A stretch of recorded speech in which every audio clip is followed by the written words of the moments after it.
1, 2, 3, 4. Screen time, screen time, screen time, screen time. It's my screen time too. Screen time, screen time. Hello, and welcome to It's My Screen Time Too, the podcast where two moms finally put their Intro to Film Studies credits to use.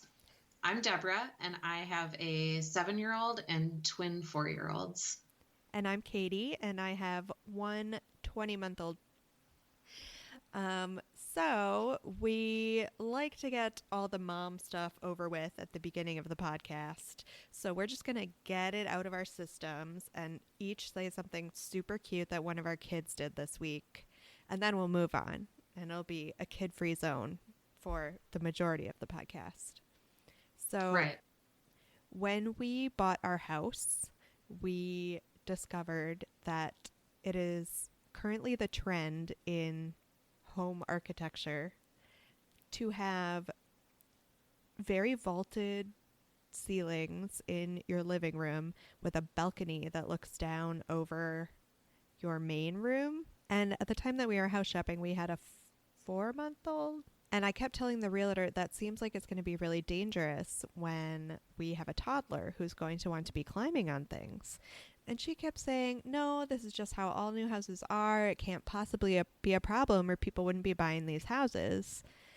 And I pushed back and I insisted until we found this one house that seemed to be the only house in all of Dallas that did not have the treacherous balcony overlook. And now I'm really glad we don't have a treacherous balcony overlook because Jay has started climbing up the outside of the staircase. Oh, yeah. Yeah. So I know he would have been all about that balcony if we had it. So I feel very good about my choice. I feel not so good about my child's future potential for head wounds. I think he's just precocious. But hopefully he's precocious enough to tuck and roll when he eventually falls. I guess we'll find out. Stay tuned. Yeah, it's hardwood floors underneath your stairs, right? Yep. He'll learn. Yeah. So how about your kids? Well, just today at dinner time, we were listening to public radio at dinner, and they were reviewing a movie and had a section where they bleeped out pretty much everything the character was saying. My kids weren't listening, but the bleep being out caught their attention. And then my 7-year-old Tony said, I know what he was saying. It was either the D word, the S word, or the I word. The I word? Right. So I was like, well, what do you think he said? Because I'm not sure what profanity he knows or doesn't know. And he said, okay, without the beeps, it would have been, you idiots! So, Oh, I love that so much. 7-year-old innocence. It was pretty cute. I didn't know there was an I word, but I like it. Way to protect your kid from curse words. You did good, Mom. So far. All right, should we dive into the show? Sure. So today we're talking about Bubble Guppies, which is a Nick Jr. show. And according to Nick Jr., Bubble Guppies lets you dive into a watery world of learning and music with the Bubble Guppies. This hilarious variety-style kids show teaches preschoolers science, math, and reading while it explores themes such as dinosaurs, recycling, rock and roll, colors, and cowboys. It first aired in 2011, and the most recent and last season was number 4. We watched it on Amazon Prime, so we randomly picked, besides the pilot, 2 other shows from season 1 because that's what's available on Amazon Prime. I think I suggested it because I love the Everybody Go Outside song. It is really cute. It's catchy. You can adapt it to all kinds of circumstances and scenarios in your kid's life. Is it catchier than the Teamwork song from Wonder Pets? Similar in catchiness, I think. See, we're asking the hard questions already. So, from season 1, we watched episode 1, Call a Clambulance, episode 3, Bubble Puppy, and episode 16, Super Shrimptennial Celebration. So we'll go through the episodes one by one and then move on to our more general thoughts about the show. So, Katie, do you want to summarize episode 1? Yeah, I do. I'm excited to take a shot at this plot summary because I realized after our last episode about Elena of Avalor that I was getting a little too intense into the plot summaries. So, keeping in mind that it was a variety style show, the structure of every episode was pretty similar. So, this first episode was called Call a Clambulance. So, essentially, you have different segments that are pretty discrete, but they all revolve around a central theme. So, this theme, as you might guess from the title, was what it's like to visit the doctor. There's a main plot, such as it is, and that is that one of the bubble guppies, I guess I should rewind and say that the bubble guppies are 6 mer people, mer children, mer kids, 3 boys and 3 girls. So the episode starts with one of the mermaids whose friend Avi, who's a little fish, falls off his bike and hurts his tail. And his mom calls the doctor, and the doctor sends a clambulance to pick him up and take him to the hospital. Throughout the episode, they're talking about what it's like to visit the doctor, how the doctor can help you. After they introduced the main plot, they did a song called, well, I don't know what it was called, but the refrain was, "I've got a bunch of bones inside me." Which is the extent of my human anatomy knowledge. So I appreciated that. I'm right at preschool level. Then after the song, they had a pretend doctor's visit where one of the bubble guppies was the patient and the other was the doctor. Then after the pretend doctor's visit, they had lunch where they expressed their love of puns by saying that one of them had a ambulance on rye for lunch, and everyone laughed. And then they had another song, which was more of a dance, a group dance, and it was a checkup dance. And then they had a playing pretend segment where 2 of the bubble guppies were jungle doctors, and they were helping all the animals in the jungle.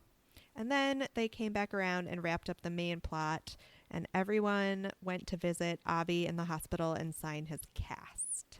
Was that skinny enough on the plot? I think you covered it. Okay, good.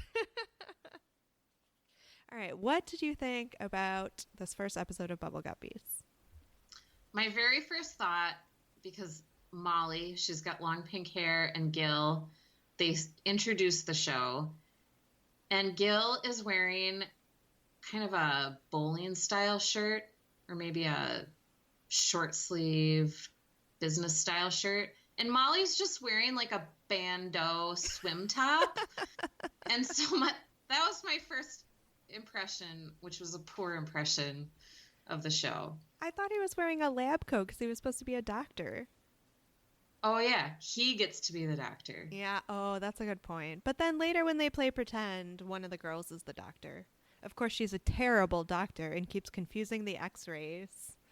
But I guess even a D-plus doctor is still a doctor. Right. And then at the end, Gil was the only one who wondered if he would get to be a doctor when he grew up. Oh, man. I did not even notice that. I just, on a surface level, I was glad to see that at least they split the 6 bubble guppies evenly between boys and girls. That's true. But I hated how auto-tuned and like Britney Spearsy the Bunch of Bones song was. Even though okay. Okay, one of my notes is OMG, the auto-tune effect in the songs is terrible. Yes. All caps. I know, and I know they were trying to do like this is a pop song moment, but oh man, I could barely make it through. It was pretty rough. Yeah, agreed. If my husband hadn't been there to make inappropriate jokes about having a bunch of bones inside me, I don't think I would have made it. Oh, that's funny. Yeah, he's a card.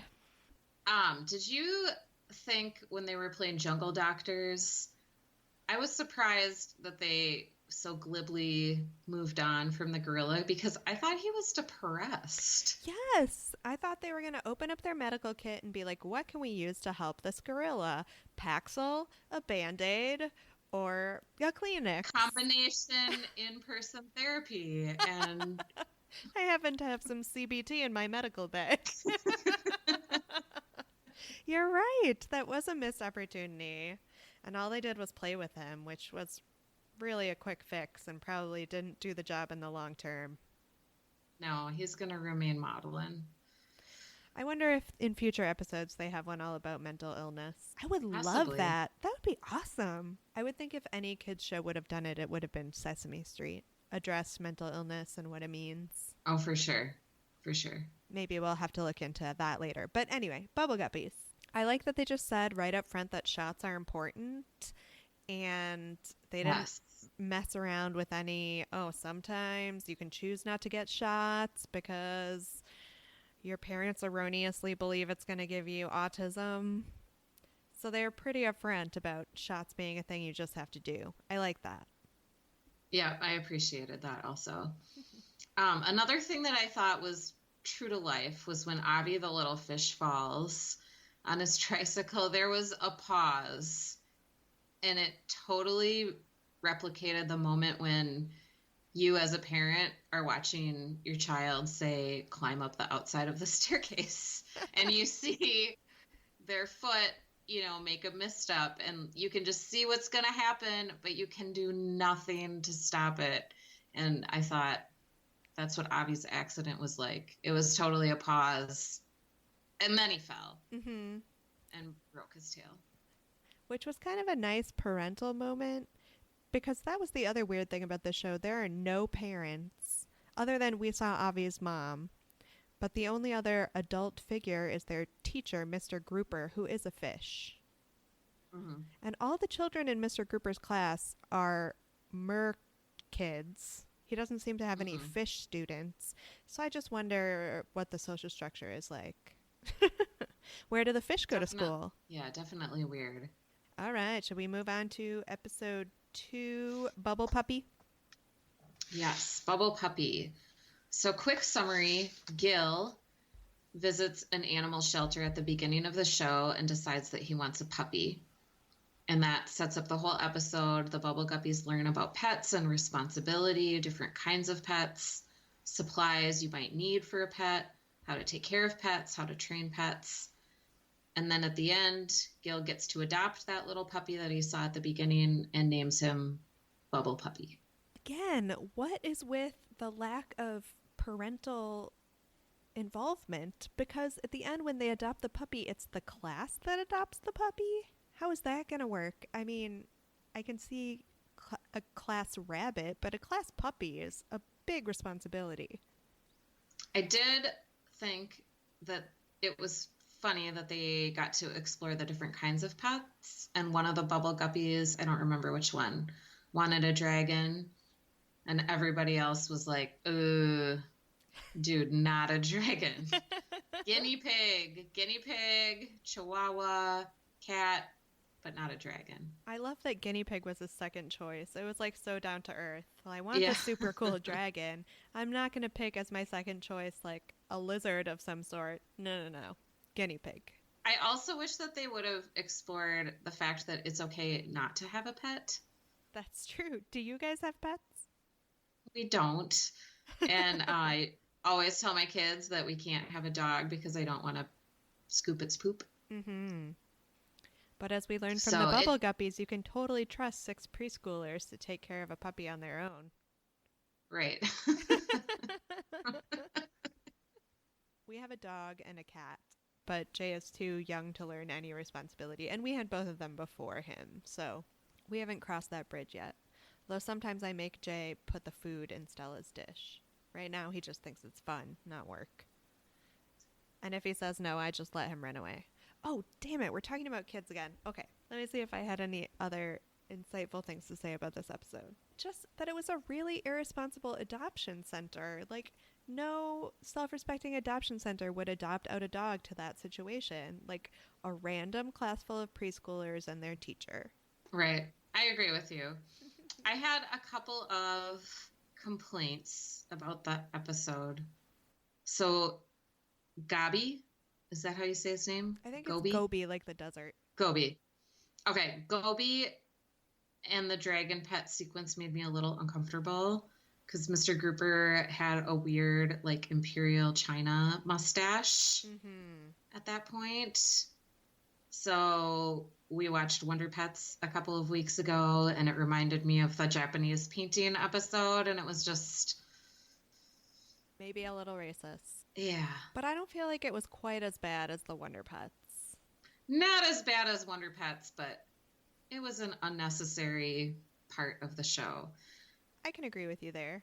One thing I liked was that at lunchtime, each Bubble Guppy was pretending to be a different kind of animal, and the one that was pretending to be a dog eats a hot dog that barks. I thought that was weird and cannibalistic, and maybe I don't know what the purpose of it was, but I thought it was funny. And did you notice the laugh track? No, was there a laugh track? That episode had a laugh track. So at the beginning, the puppy that is probably going to die, because how can 6 preschoolers keep it alive? He was tricking Gil, and every time that he would like go behind a tree or something and disappear from Gil's line of sight, like the laugh track would play until Gil found him. I mean, that's sort of part and parcel with the whole breaking of the fourth wall, which they did all the time to talk directly to the audience and ask viewers questions. And I thought it was there maybe less as a laugh track and more as a prompt for what the people watching should be saying. I don't know how I felt about the breaking of the fourth wall. I mean, I love the Rocky Horror Picture Show as much as anyone else, but Bubble Guppies did not exactly have the same thrill. No. No. Should we move on to the third episode? Sure. Season 1, episode 16, Super Shrimptennial Celebration. I don't know why well, whatever. Gobi meets some crabs at a bus stop who are going to the Super Shrimptennial Celebration at the top of Big Bubble Tower in Big Bubble City. So this whole episode is about going to the city and what the city is like and how cool the city is. So the first song is like a splashy Broadway number about how great the city is. Then they have a pretend visit to a bakery to get a special cake for the Super Shrimptennial Celebration. And then they have lunch, and I don't know if I remember what the pun was in this one. Yeah, I forgot. Then the second song where they all dance is about getting on a bus because Mr. Grouper says he's going to take them all on a field trip to go to this Shrimptennial Celebration in the city at the top of Big Bubble Tower. More on that later. And then the pretend segment, they're exploring a lost city to find a golden pretzel, and they're learning how to use the subway in that lost city. And then they wrapped up the main plot. Everyone goes on the bus to the city to the Super Shrimptennial Celebration and has fun experiencing all the city's sights. I just can't stop harping on this. Who would let their class of 6 preschoolers get on a bus to the Bubble Guppy universe equivalent of New York City with their teacher to go to this party that is late at night at the top of a building with a ton of strangers? Right. Who No chaperones. are these Guppies' parents? Maybe it's an orphanage. Maybe it is. Oh, that's sad. I was not sure what the outside time adventure, it was like in Indiana Jones, but I guess I didn't catch that the subway was the teachable moment they're relating to the city. So good job. And also the end was a pretzel cart. They seemed really enthusiastic about pretzel carts. No mention of gross hot dog carts. Yeah, they talked about like navigating the subway, what big cities have, but there could have been a don't talk to strangers, don't eat anything you find on the ground. Because you can do that in the country, but not in the city. If you need a bathroom, find a department store. These are the sort of practical lessons they should have shared. But it was very pro-city. And also pro-mass transit. I like that they took like just the public bus to get there from whatever their town is called. Also in the fake bakery sequence, when they were playing bakery, the Bubble Guppy who was working behind the counter was just like, "Come on, customer, help me bake the cake." What kind of bakery lets the customer help bake the cake? I think he's my favorite Bubble Guppy. Is that the little red-haired one? Yeah. He seems to be the brainy one. brainy and kind of dry. Yeah, because he's always the one popping up to recite facts Right. when they're playing their games. He wants to make sure we know what's really going on. Yeah. Noni Noni, okay. is his name. Blue goggles. So what did you think of the music? I think that was my favorite song, the Broadway-ish song. Mm-hmm. I mean, it didn't lend itself to funny jokes like Bunch of Bones, but it didn't have the auto-tune, which made it a lot better. I would agree. Mm-hmm. I think it was my favorite song. All in all, the musical numbers weren't great, but the whole structure as a variety show I kind of liked. I have zero experience with variety shows in my adult life, other than maybe like the late night shows. Yeah. But it was kind of fun to have everything broken up like that. Right. I don't know that I have anything else specific about this episode. I don't either, except the family at the beginning. I thought they were lobsters. Mm-hmm. I think you said Oh, maybe they were. I said crabs. crabs. I thought their southern accents were bordering offensive.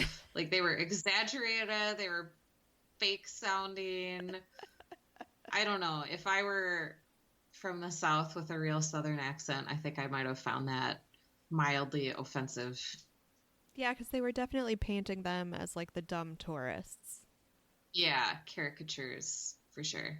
Man, you have a really good eye for these offensive things.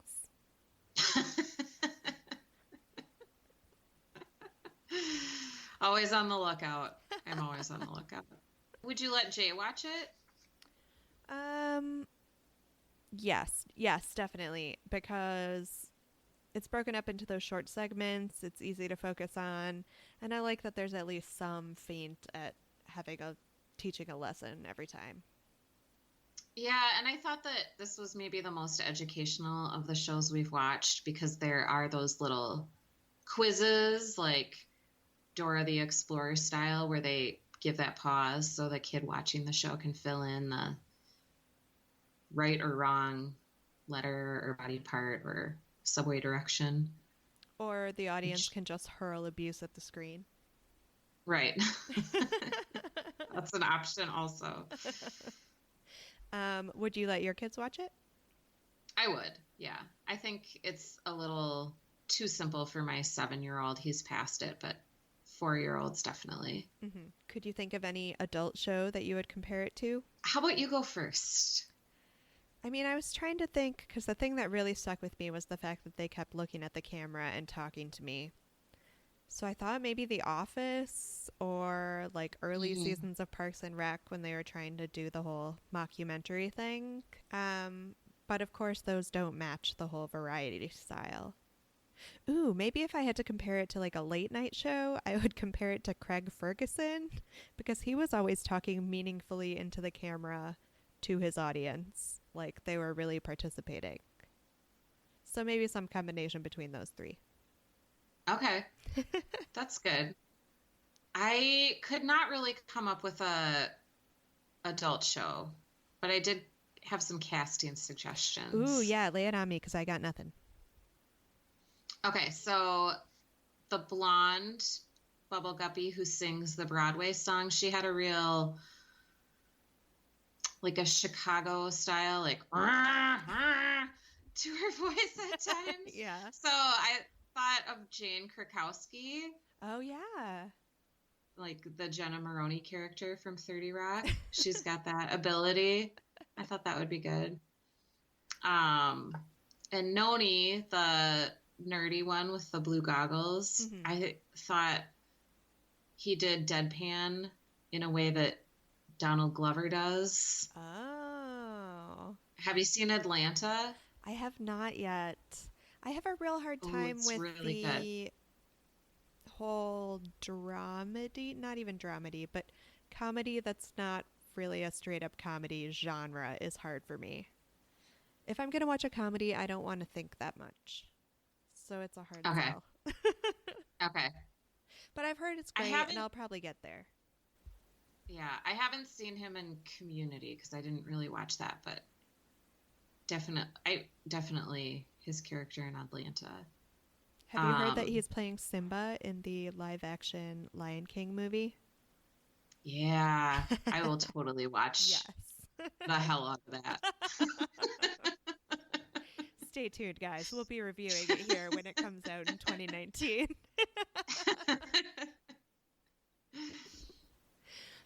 Any other casting suggestions? Well, we never really talked about Mr. Grouper. What do you think of Mr. Grouper? Oh, yeah. Besides the fact that he's a different species than his. Yeah. Yes. So weird. Just like throw a couple fish in the classroom and it would be less weird. See, I thought Will Ferrell was an obvious choice. Yeah, kind of bumbling but well-meaning. Yeah, John C. Reilly. Basically the same kind of actor. I can almost see John C. Reilly more because in my mind he's a little friendlier. Yes, yeah, that's true. But I have to admit that none of the specific, other than our friend with the goggles, none of the Bubble Guppies really stuck out to me as distinct personalities. Maybe if you watch more than 3 episodes, you start to get a better sense of them, but other than they have different colored hair, they were kind of indistinguishable. Right, and different musical talents. Yes, that's true, except for that poor girl that has no musical talents and needs so much auto-tune, it hurts my heart. Yeah. Yeah, so after those, I only was thinking of like actresses who have that like big eye, long hair anime look to them. Have you seen Unreal? Yes, I love Lifetime that show.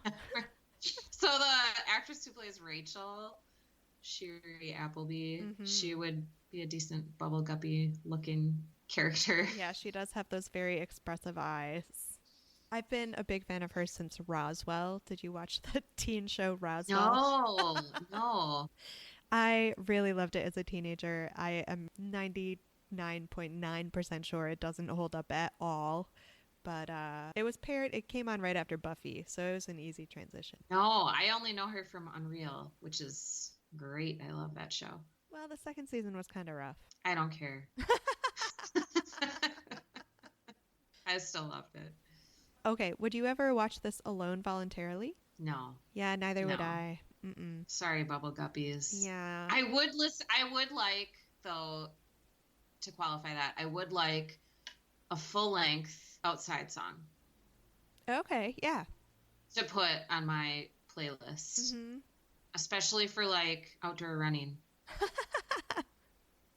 I think that would be really motivating. All right, after we are done with this podcast, I'm going to work on putting that on a loop for you. And just Oh my gosh, I can't wait. Here we go. Outside. Bubble Guppies. We should just have you sing all the songs. You're very good at it. Should we rate? Yeah, do you want to go first? I'd give it a 2.5 or maybe a 3. I'd go as high as a 3. Yeah, I was going to say 3. 3 for the kids, 2 for me. Mostly because I have a feeling that there's a lot worse out there, so we can't grade it too harshly. Yeah. Well, thanks for listening to this episode of It's My Screen Time Too.